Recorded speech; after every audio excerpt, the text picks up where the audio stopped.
U jednom intervju car je spomenuo kao priču, sad je li to anegdota, jer stvarno se desilo kao vas dvojica sjedite u kancelariji, pričate o autima i zove Porsche. Stvarno zvao Porsche ili ipak stigao mail prije toga? Stvarno svašta vjeruješ da kaže. Pa zato pitam Niksu, ne tebe. Pa mislim da je priča na tragu toga, da. Definitivno. Kako misliš, jesi bio prisutan ili... Pa jesam, da, zvoni telefone, ajmo se Čekaj, stvarno je Porsche zvao telefonom?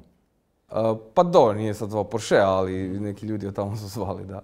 Dobro. I šta su rekli? Mi smo čuli za vas, mi bi htjeli da vi radite s nama. Pa, da.